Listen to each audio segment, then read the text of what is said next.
Hello YouTube. This video is going to be a little different. This video, the idea was spawned by my wife, the driver, asking for the steering to be a little bit more responsive and for it to have a tighter turning radius. And we can do that. So we're going to do that. That's what this video is going to be about. I'm going to pull the motor and the headers so that we can see what we're doing, and we'll get started. One header,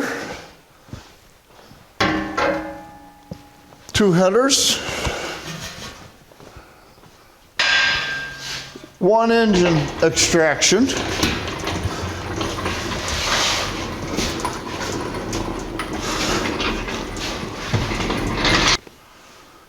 we're going to want to know if we made any improvement or not. So what we have to do is mark what we had beforehand. And what I'll do is just put a piece of tape down on the floor.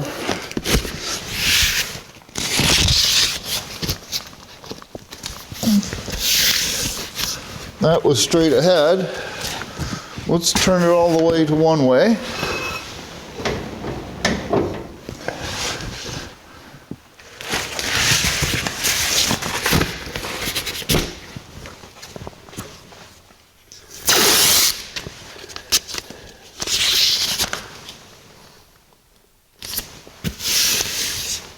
That's turned one way.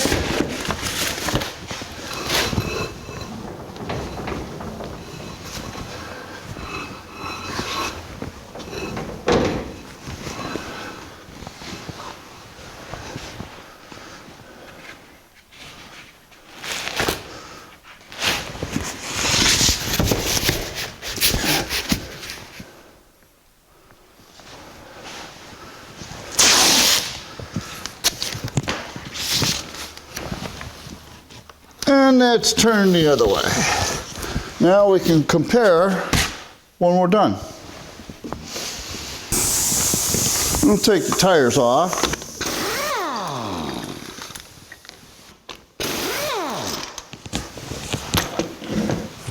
Off comes the tire. In this shot, I'm trying to show all the steering components all in one shot. I don't know if I'm doing a good job of it or not. This is the steering shaft. There is no steering column. This is steering shaft, steering gearbox. This is the pitman arm right here. This rod that runs from the pitman arm to the steering arm on the spindle on the passenger side is called the drag link because it drags the spindle left and right. Then we have the steering arm. Then we have attached to the steering arm what they call a tie rod, and the tie rod ties the left side to the right side. How are we going to accomplish my wife's request? Well, this is the passenger side spindle assembly, and this is the steering arm, and this is the drag link that goes to the pitman arm on the steering gearbox, and this tie rod end is currently in the outboard hole, and we're going to take it from the outboard hole and move it to the inboard hole. And what does that do for us? Well, that decreases the arc that this tie rod end has to go through to accomplish the same amount of steering that we're getting right now. So because the movement of the drag link is going to remain the same and the arc is going to decrease, that'll give us a tighter turning radius and the steering will be more responsive to the steering wheel. However, there is a problem. If I move this to the inside, I can't get a nut on the inside, on the bottom here, because of this tie rod end. So we're going to have to move this tie rod end to the outboard hole and this tie rod end to the inboard hole, and we're going to have to move the tie rod end on the other side to the outboard hole also, so that turning arc remains the same. We have to remove the tie rod end from the steering arm to make the adjustment that we talked about. So the first thing to do is get this cotter pin out of here. And the way I do is I just bend it back and forth until it breaks off. And then push it through and grab a hold of the other side and try to pull it out. There we go, got it out. Now I have to take the nut off.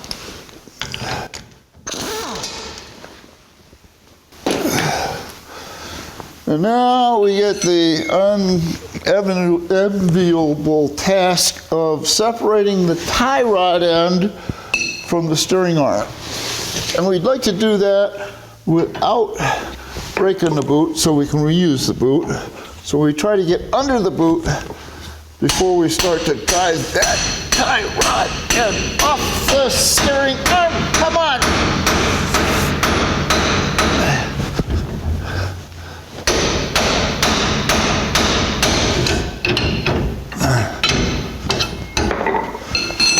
Okay. Did we hurt the boot? No. And we put it in the outer hole. And now we'll change the locations on this side. We'll put the tie rod end in the outer hole and put the drag link in the inner hole and put some nuts on there, and we'll go see if we made any difference. We've moved the drag link to the inner hole, which has a smaller arc, which means it should turn more and be more responsive to the steering wheel. We've moved the tie rod to the outer hole, which should have no effect at all, and there is clearance underneath the tie rod and the spring. Not much, but there is. As I predicted, we have a small problem with clearance here. Really it's not a clearance problem, because if the spring comes up, the axle comes up, this distance shouldn't change, but the spring flattens out as it comes up, so it might change a little bit. But I can't leave it in the back hole like that because there just isn't enough clearance there. So my choice is to put it in the front hole here, where it was, and now we have quite a bit of clearance. But the downfall from that is that I want to move the drag link to the forward hole, and I can get the nut on it, but the grease fitting is so close to the nut that I'm not going to be able to grease that tie rod end without removing the upper drag link. Let's put a tire on the driver's side and see if it makes any difference at all. Let's put a tire on temporarily. Our center line should remain the same, which it does. So let's turn the wheel.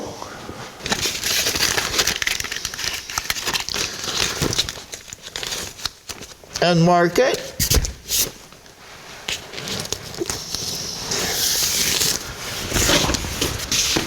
And we'll turn the wheel the other way. And we'll mark it.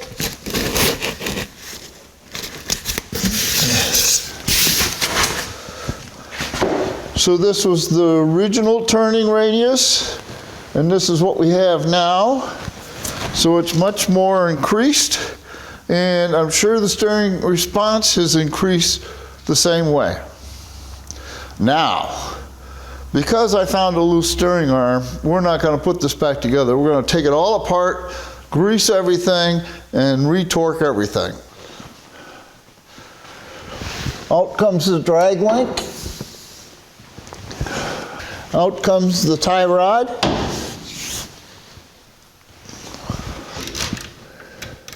Next comes the sliders. Now we can pull the caliper off, theoretically.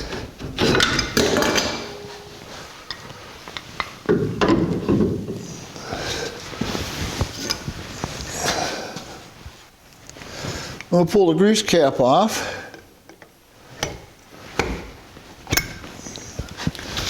Now we have to get this cotter pin out.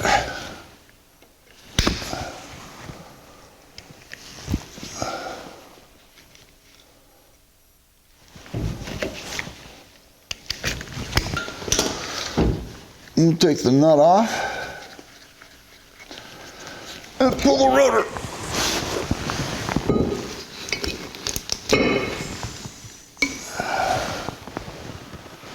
Okay, looks good. And here are the nuts that hold that steering gear arm, but we're going to go a little bit further. This is what we found. This bolt is actually only finger tight now. Well, now I can't get it out, but that bolt was only finger tight. The rest of them are tight. What we're going to do is take them all out, clean the threads, and put some Loctite on the threads this time.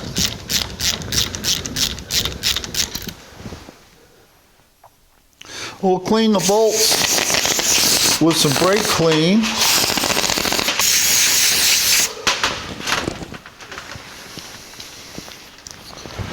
And dry them off. While we have the spindle this far apart, let's grease the kingpins. These grease fittings are so far recessed we can't get a normal fitting on there, so I'm going to have to use the needle. And this is a little trial by error. What you have to do is get the needle in the hole where the ball is, and then squeeze it until we don't have any leaks, and then we got grease coming out of the top of the kingpin there. So we can wipe that off. See the grease here? Good deal. Now we'll do the bottom and the other side. This is one of those things, while we're this far, we might as well repack these bearings. There's one. Now, we want to carefully take this seal out so that we can repack this other bearing. And we'll just work around a little bit. Well, that seal's ruined, so now I don't care.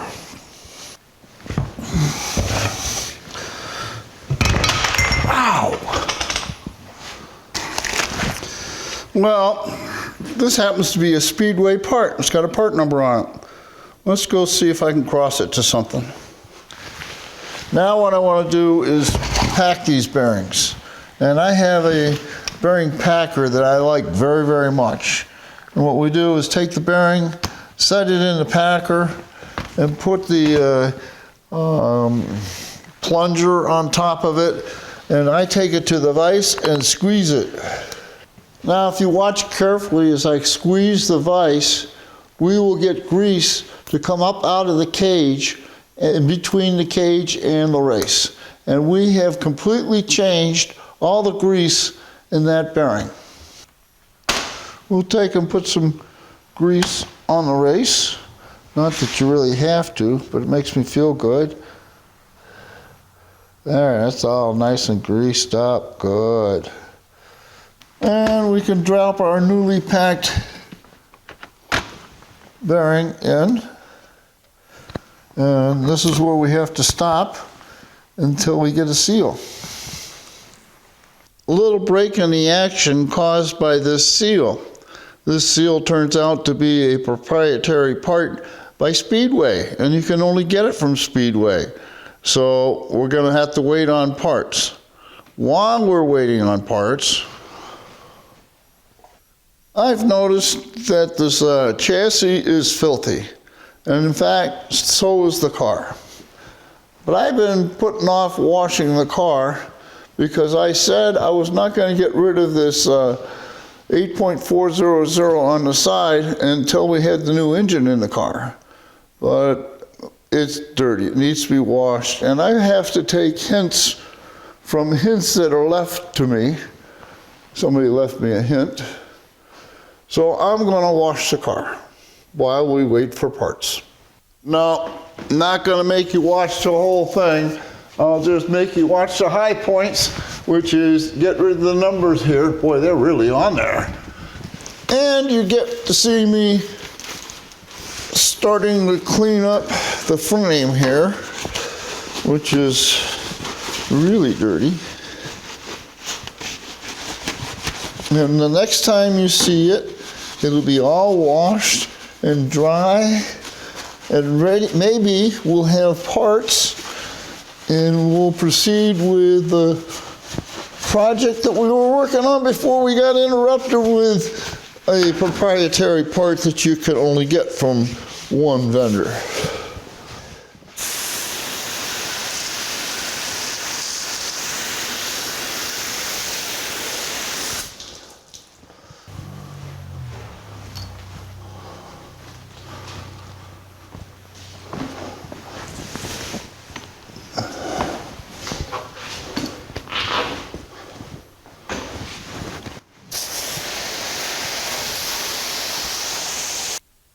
Through the magic of video and the time it took us to wash the car, the seals have arrived and we'll try to install them.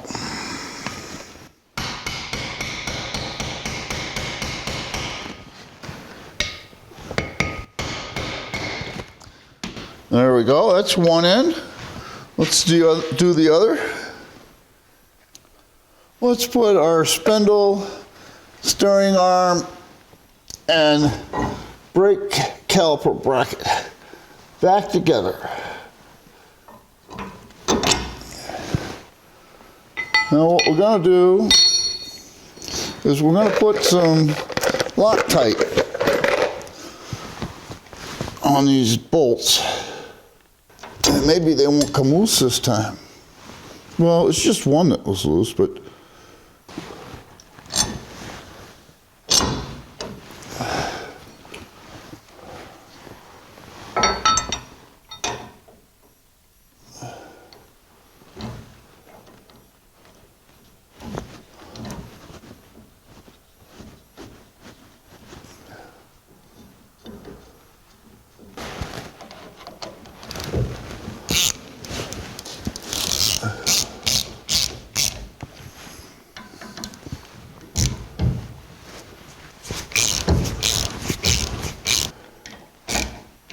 okay, give me back my bed.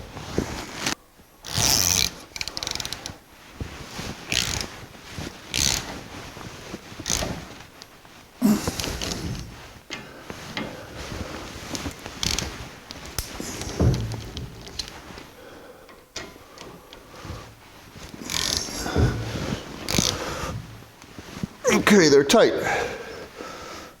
We'll clean the grease off of the spindle just in case it's collected any dust. Put some new grease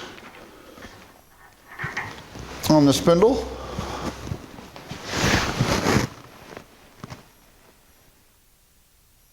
There we go.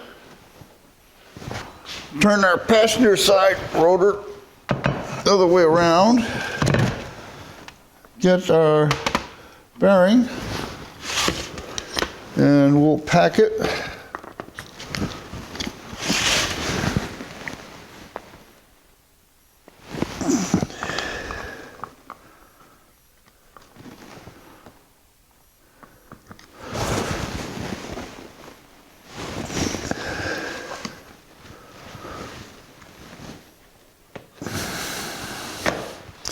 And we'll stick it in the rotor.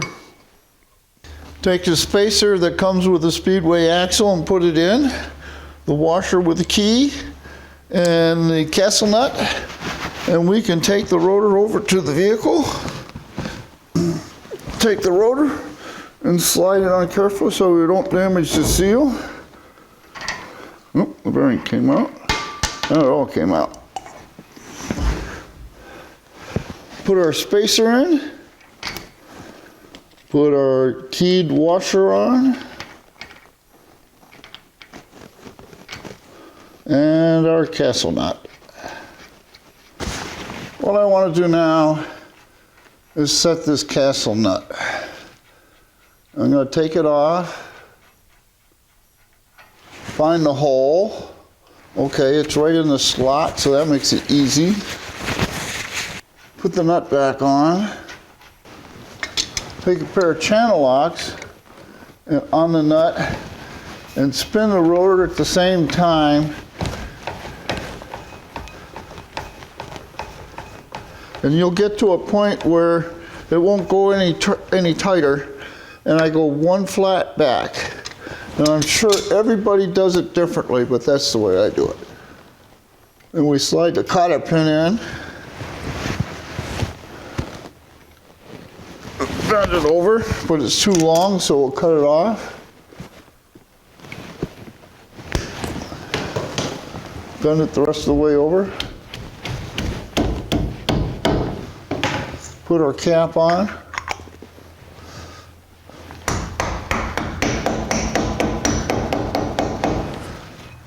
Now we're ready for caliper. We'll put a little sill glide on the shoe where the caliper slides. The bolts we've cleaned up.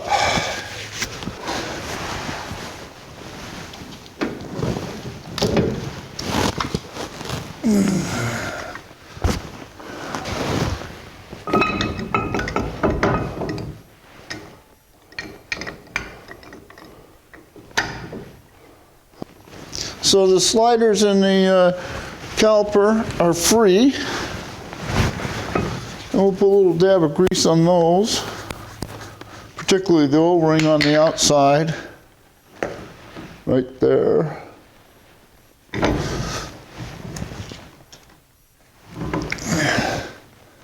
And right there. We'll find a place to set this caliper down. We'll grease the pins.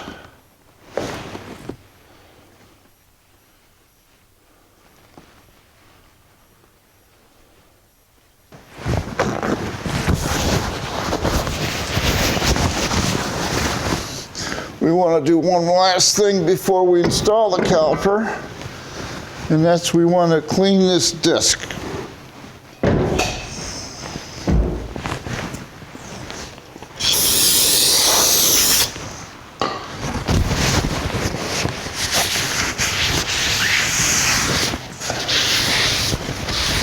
Get any grease off of it that I put on it. I'm not worried about the surface rust. That'll come off the first time we apply the brakes.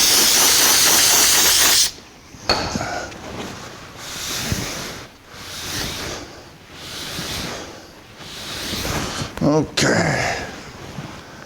Now, I'm going to turn it this way. I'm going to take the caliper and the pads and try to slide them down into place.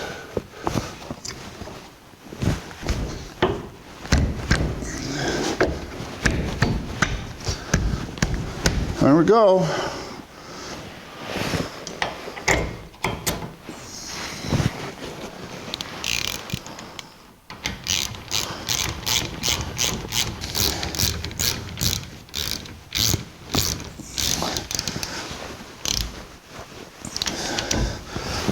Okay.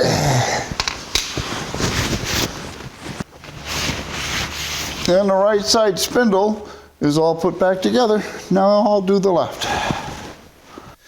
These are the last two pieces to put our steering back together, but they're damaged. I have nicks here and I have nicks there. So I want to refinish them. And in order to refinish them, I have to take the tie rod ends out of the tie rod and the drag link in order to fix them. I don't know which way this turns because one end turns one way and I think it's that wrong way. Okay, here we go. Okay, it's loose. So now we just unscrew it. We have our drag link and tie rod all ready for sandblasting. The tie rod is going to be a challenge because it just barely fits into the oven. So we're probably going to damage the ends just a little bit, but we can touch it up with a little paint and the whole rest of it will be powder coated. So that's good. With our tie rod and drag link all powder coated and nice and shiny, it's now time to turn our attention to the tie rod ends and let's clean them up. Here we go.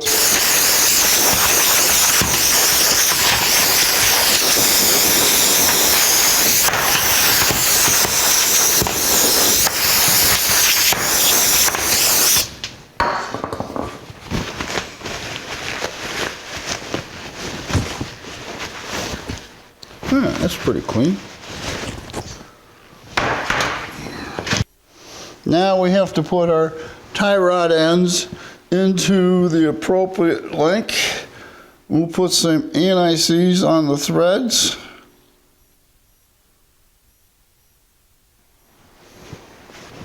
And screw it in.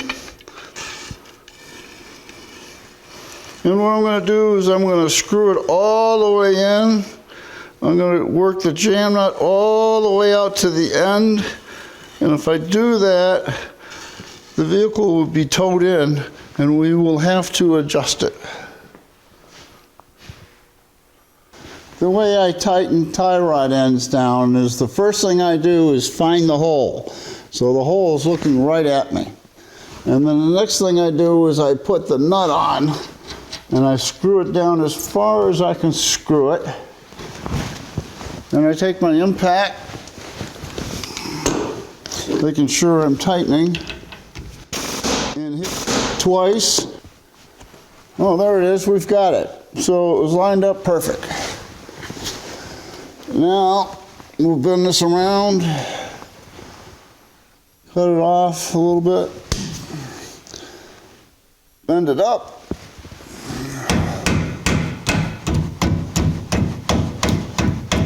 and the two spindles are tied together now. Next we want to put the drag link in, and we can drop that into the pitment arm, like so, and bring this arm over and put it into our steering arm. But we have a problem. The stud for this tie rod end is so close to the Elamite fitting for the grease fitting underneath it that I wouldn't be able to put a nut on it. So what I'm going to have to do is grease this fitting and put a cap on it, and that way I can put a nut on there and we can proceed. Hopefully I can get this grease gun on here straight enough that we can put grease into the fitting and not have it come out the top. Oh, it looks like it's working. There we go, we got grease coming out of the boot. That's all we want to put in there. We'll wipe this excess grease off. It doesn't do us any good on the outside other than caught dirt. We have to take this grease fitting out.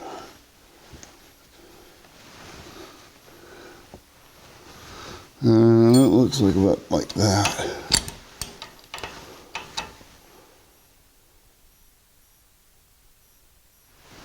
And while we have the grease fitting out, let's put the nut on for the drag link. Where the heck is the hole? There's the hole. Hole's this way. So we put the nut on. I have this little plug that goes in the top of the tie rod end to keep dirt from getting in there.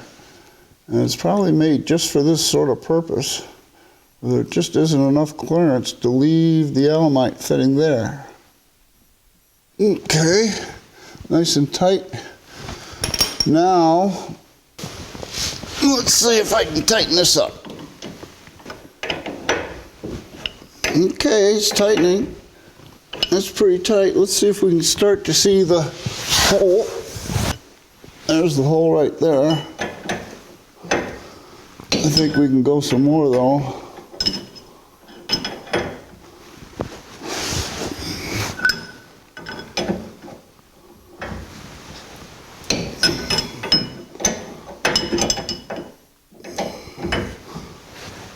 Okay, now we better line it up.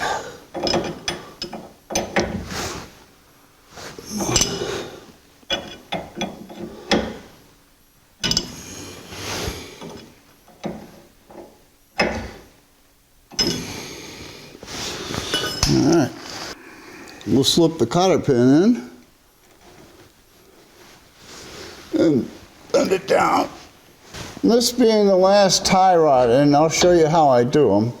The first thing I do is locate the hole. So the hole is going this way. So that's where we have to find it when we put the cotter pin in. Then I take a nut and I run it all the way up,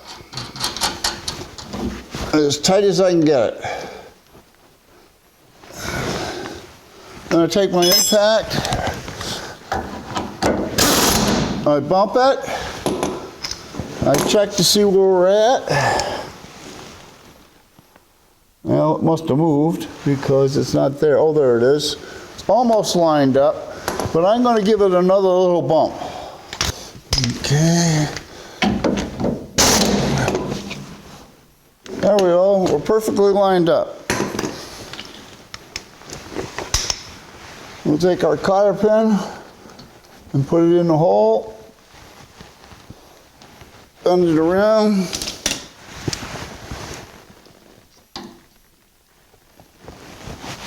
Cut it off and bend it all the way up. We're going to do a little alignment here. I got 60.5.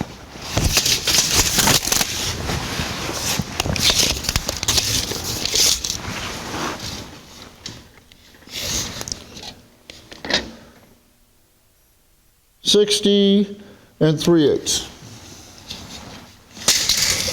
So we're eighth inch toed in, and that's right where we want to be. You want to measure it one more time? We'll measure it one more time.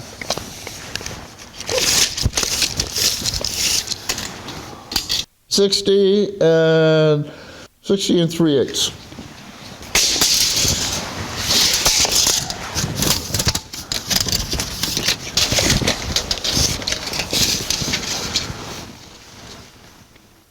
$60.5. So we're good. The last adjustment we'd like to make is have this red mark on the steering wheel at the top of the steering wheel when the car's going straight. Now, we never did that last year, but while we're here, we'll go ahead and do it. And we have the driver in the car, and she's going to keep this red mark right at the top as I make adjustments to the drag link to get the wheels to go straight. If we put this piece of wood up against the tire, we can see it's pretty parallel with the side of the car. Let's have the driver rotate the steering wheel a little bit one way and a little bit the other. Now, okay, see how the stick moved in? So now out. Okay, now put it at the top again. Man, I think we're on it. If anything, this wheel has to come in a little bit. So we'll turn the drag link and make sure we get the drag link in just a little bit.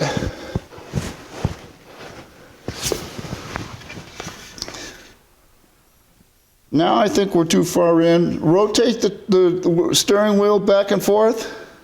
All right. All right, center. Yeah, we went too far. So we want it to come back out. So turn it this way. Yeah. Okay, we're looking good. Rotate in. Rotate out. Center. Perfect. We're going to leave it right there. Thank you, Driver Ann. I think we accomplished our goal here. By changing the position of the drag link in the steering arm, we have decreased the steering turning radius, and we have increased the response to the steering wheel. We've also set the steering wheel up so that the red ribbon on the steering wheel is at the top of the steering wheel when you're going straight.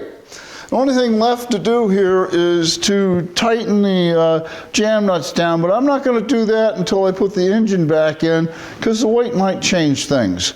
So I'll come back when the engine's in, check the alignment again, and then tighten the jam nuts on both the tie rod and the drag link. So if you enjoyed this video, there will be more.